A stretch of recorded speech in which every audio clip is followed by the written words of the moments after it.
everyone, welcome back, or just welcome. I don't know. I don't want to assume anything about you.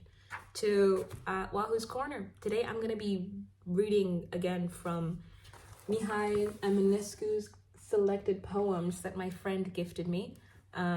This is just a time to sit and do nothing. Maybe you can also use me as a body double. Put me on in the background if you want to wash your dishes and enlighten your mind at the same time. We're just gonna be going for it. How many a time, beloved, no longer do I know. There seems to spread before me a sea of ice and snow, and not a single star does in the heavens shine, only the yellow moon quite far away, a sign. While o'er the drifted waste of frozen ocean there, a bird with weary wings hangs in the winter air. Its mate has gone ahead and left it all alone, together with a flock that to the west has flown. And so it gazes after, with tired, straining eyes, but is no longer sorry now, nor glad, and dies. While do its parting dreams the happy past pursue. Day by day, I'm farther, beloved one, from you, and slowly, cold in darkness, you take me for their prey, while you fly on forever, midst time's eternal day. Okay, that one was a warm-up one. I don't feel too good about that one. That one was a warm. Oh, remain, dear one. I love you.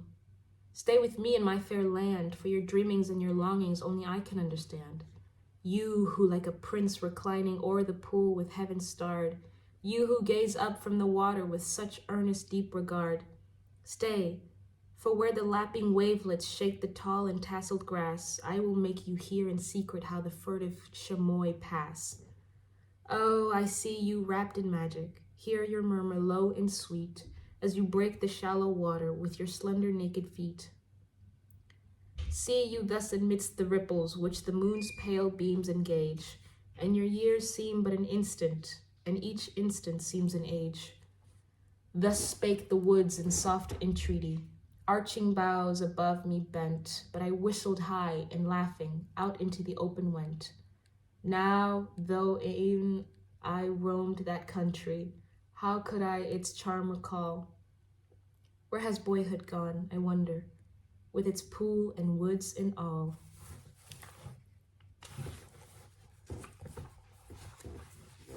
This is my first time reading these, guys. I've never read this before, so if I'm not good at it, keep it to yourself. I like it. Okay. This one's called Separation. To not forget our loving, should I a sign implore? I'd ask for you, but dearest, you are your own no more. Nor do I beg a flower from in your golden hair. Forgetfulness, beloved, is but my single prayer. Sorry, I gotta know. Oh, what a sad sensation. One joy that soon did wane, not swift with it to vanish, but ever here remain.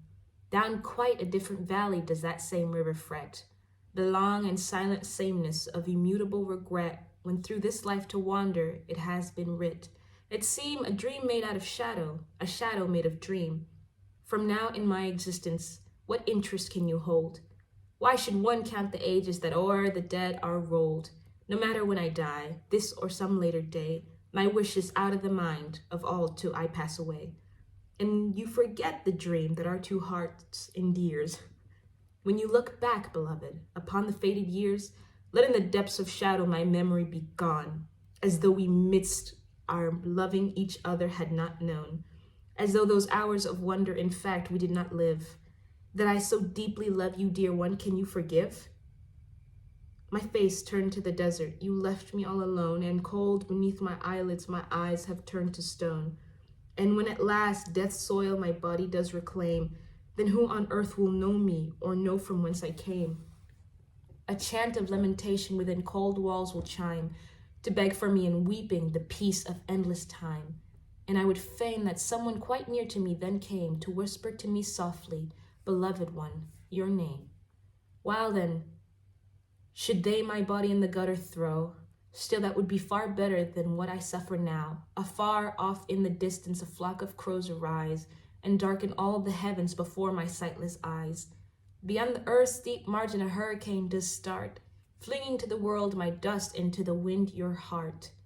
Yet as in spring, the blossom do you remain the while, with gentle eyes and humid and tender childish smile. So much a child, yet seeming each day to younger grow, and of my fate know nothing, as I too nothing know.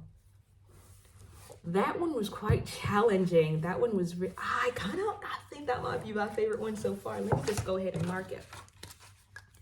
Let me just go ahead and mark it there for future reference. If you're squeaking, it's my leather chair. Okay, now it's not making the noise. You shut up. Okay, this one is called Legendary Queen. See, there it is. Okay, Legendary Queen. Can you see the book? Sparkling haze across the heavens, rising slow the silver moon. She has gathered from the water and upon the pastures strewn. In the valley many flowers, on the cobwebs jewels strung, countless gems of countless colors on the cloak of evening hung. O'er the lake the clouds in passing cast a soft transparent shade, which the ripples rolling boulders with their radiance invade. Come at night a little maiden silently the reeds among, and a rose of flaming scarlet on the water surface flung. For her own sweet image gazing, marveled how the ripples stirred. That lake is long enchanted by the Saint Mercury's word.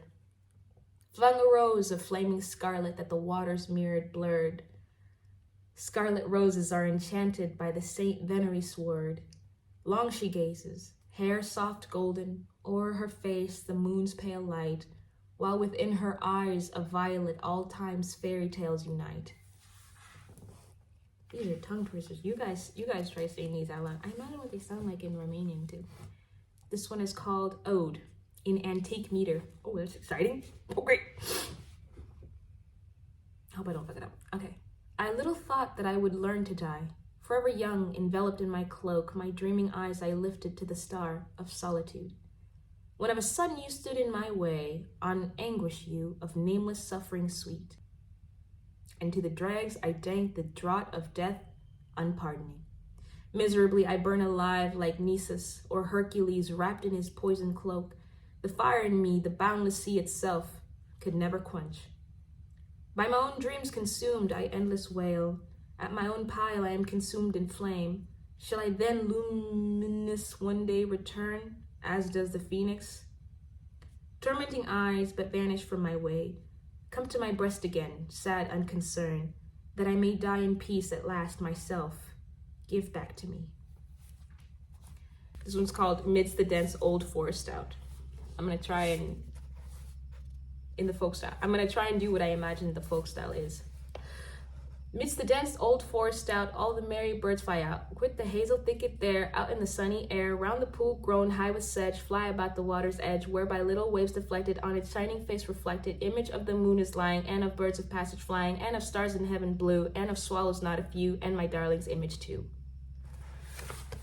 I don't know why I did that. I hope it sounds good. Oh, this one reads kind of like a story, I think. I don't know, I haven't read it. This one's Venus and Madonna. Okay, Venus and Madonna. If you can hear that, that's the washing machine. That's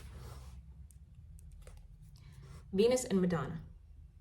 An ideal hidden in the night of an age that no longer is, an age when men in legend thought and soaked their thoughts in poets wise. Oh, but I see you, hear you, know you, sweet and youthful promises, born of a world with other stars and with other gods and other skies. Venus, warmly gleaming marble, with eyes of stone that brightly shine, with arms as smooth and gentle as the dream of some high poet king, a goddess, and a woman fair that in one body do combine, a woman of whose beauty till even to the present day we sing. Raphael, astray in dreams, as though in night's star-sparkling air, his spirit drunken with their rays and spring's eternal wonder seen, espied your face, and dreaming heaven with fragrant moonlight gardens fair, did set you in the stars to reign, of all God's angels you the queen. Upon an enemy canvas he the sweet Madonna then did paint, with gleaming diadem of stars, a virgin smile lit in her eyes, a pallid ray upon her cheek, a woman yet an angel saint, for in our visions do we see angels, all in woman's guise. And thus I, who in the night of a life of poetry lonely dwell, espied you, O barren woman, without soul and without fire, and of you have made an angel sweet as secret magic spell, when across the desert world luck and longing do conspire. I saw your face corruption show, by lust's hot hunger drawn and pale. I saw your lips depraved and bruised by passion's blinding violence, and over your white shoulders bare I threw the poet's misty veil, and on your pallid cheeks I set a girlish glow of innocence. I gave to you the radiance that lights with sparkling fairy, the sacred mien of praying nun, of pious child celestial. Out of a demon made a saint, out of discord harmony, and lit within your heart impure a virgin brilliance matinal. Disillusion all is gone, the veil of dream is sadly torn. Your frosty, bloodless lips have touched to wakefulness my sleeping brow, and I have learned to gaze on you with endless pity and with scorn. My love for you, O demon child, grown cold and quite extinguished now. I see you now a bacchant, who a plaited myrtly wreath does wear, that you did from the pious head of some good martyr sinfully steal, a martyr whose sweet virgin soul was saintly as fervent prayer, while your delirious heart instead through endless bacchanal does reel, as Raphael on canvas bare did the Madonna spirit paint, with gleaming diadem of stars and eyes lit with a virgin smile. So I, a pallid mortal girl, transformed into a deathless saint, a girl with barren empty soul and body spoiled, depraved and vile. You weep, dear child? But don't you know that in your will the power lies, with but a single pleading glance my yearning heart again to bind? I kneel down humbly at your feet and seek for pardon in your eyes. I kiss your hands again and beg that I forgiveness find. No, dry your eyes, dear one. Don't weep. My accusations do not heed, for they were not but empty lies, unfounded, wicked, and unfair. Why, were you a demon, so much love would make you holy then indeed. And I adore this demon saint with big blue eyes and golden hair.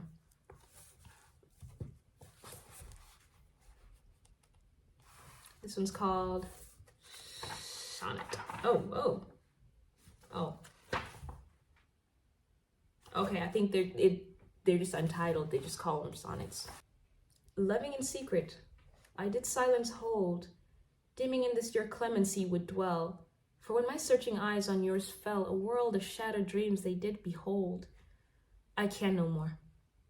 My aching love must tell the mystery that does my heart enfold. I wish I could drown within the radiance cold of that sweet soul that knows my own soul so well. But look, my lips are parched with despair. A thirsty fever does my eyes infest. Sweet maiden you, with long and golden hair. But let your gentle breath my anguish rest, your smile, with drunken joy, my soul ensnare. Oh, end my pain at last, come to my breast. This was another one. Without 'tis autumn, the wind beats on the pane with heavy drops, the leaves high upward sweep. You take old letters from a crumpled heap, and in 1 hour have lived your life again. Musing in this sweet wise the moments creep, you pray no caller will your door attain. Better it is when dreary falls the rain to dream before the fire, awaiting sleep. And thus alone, reclining in my chair, the fairy Dacia's tale comes to my mind, while round me haze is gathering in the air. Then softly down the passage footsteps wind, faint sound of rustling silk upon the stair, and now my eyes cold, tapering fingers bind. This is another sonnet. The years have sped, and time will still swiftly flies, since that first sacred hour in which we met. But how we loved I can no more forget, sweet wonder with cold hands and such big eyes. Oh, come again, your words inspire me yet, while your soft gaze upon me gently lies, that 'neath its ray new life in me shall rise, and new songs upon my lyre beget. When you come near to me, you little know how soothed my heart is then, as though with balm, as when some star does in the heavens show. Your childish smile, so full of tender charm, has power to quench this life drawn out in woe, and fill my eyes with fire, my soul with calm. It's another sonnet. When even the inner voice of thought is still, and does some sacred chant my soul endear, 'tis then I call to thee, but will you hear? Will from the floating mist your form distill? Will night its tender power of wonder rear, and your great peaceful eyes their light fulfill? That of the rays that bygone hours spill to me, as in a dream you do appear? But come to me, come near, come still more near. Smiling, you bend to gaze into my face, while does your sigh gentle love make clear. Upon my eyes I feel your lashes trace. O love, forever lost, forever dear, to know the aching thrill of your embrace. These are just love poems. I think I'm finding another sonnet. They're just titled sonnet, you guys. They're just titled sonnet. Sorry. The years have passed like clouds across the dale. The years have gone and will return no more, for they no longer move me, as the lore of legend and of song and Doina's tale brought wonder to my boyish brow of yore, and mystery its meaning half unveil. Your shade falls around me now to no avail, O secret twilight hour on evening's shore, to tear a sound out of the life that's gone, to stir within my soul again its thrill. My hand upon the silent lyre is numb. Aye, all is lost beneath youth's horizon. The tender voice of bygone days is still, while time rolls out behind me. Night has come. Okay, this is the last sonnet, so let it be our last sonnet. Mighty Venice now has fallen low. One hears no songs, no sound of festive balls. On steps of marble and through gateways falls the pallid moon's unearthly silver glow. Oceanus there his sorrow calls. In him alone eternal youth does blow. Yet on his bride would be his breath bestow. The waves break plaintively against the walls. The town is silent as a burial ground. Only the priests of bygone days remain. St. Mark tolls sinister the midnight round. In somber tones, his low sibilant strain, he nightly speaks with smooth and cadenced sound. The dead, my child, no more come back again. It's just what I assume the priest sounds like.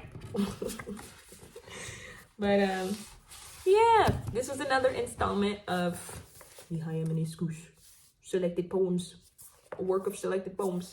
I hope you guys had a good time. And which one was your favorite? And I hate to do this to you, but make sure you like and subscribe. Hit that bell notification. Who said that? Who said that's not funny? Okay, have a good day.